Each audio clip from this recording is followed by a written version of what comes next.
My fellow Americans, this is an amazing moment for me. To think that a once scrawny boy from Austria could grow up to become governor of the state of California, that is an immigrant's dream.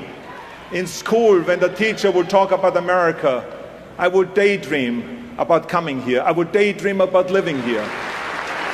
As long as I live, I will never forget the date when I raised my right hand and I took the oath of citizenship. You know how proud I was? I was so proud that I walked around with the American flag around my shoulder all day long.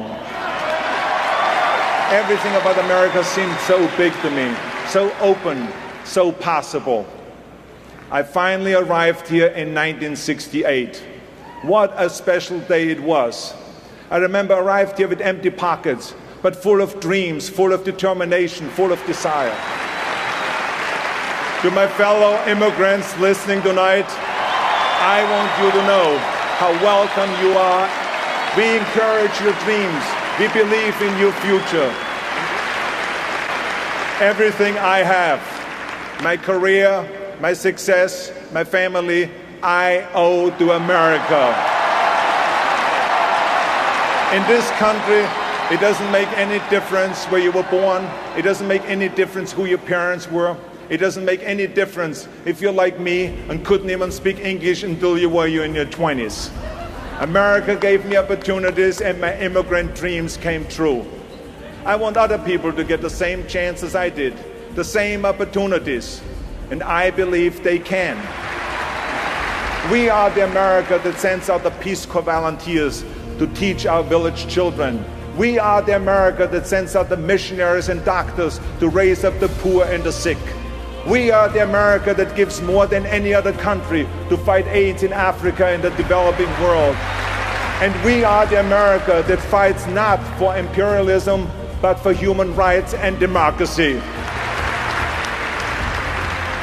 You know, when the Germans brought down the Berlin Wall, America's determination helped wield the sledgehammers. And when the lone young Chinese man stood in front of those tanks in Tiananmen Square, America stood with him. And when Nelson Mandela smiled an election victory after all these years in prison, America celebrated too. We are still the lamp lighting the world, especially those who struggle. No matter in what labor camp they slave, no matter in what injustice they're trapped, they hear our call, they see our light, and they feel the pull of our freedom. They come here as I did, because they believe in us. They come because their hearts say to them as mine did, if only I can get to America. You know, someone once wrote, there are those who say that freedom is nothing but a dream. They are right. It's the American dream.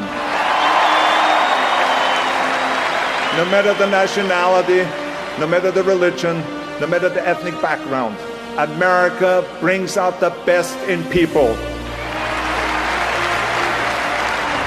I see the best in Americans every day. Our police, our firefighters, our nurses, doctors and teachers, our parents. And what about the extraordinary men and women who have volunteered to fight for the United States of America? I have visited our troops in Iraq, Kuwait, Bosnia, Germany, and all over the world. I have visited our troops in California, where they train before they go overseas. I have visited our military hospitals.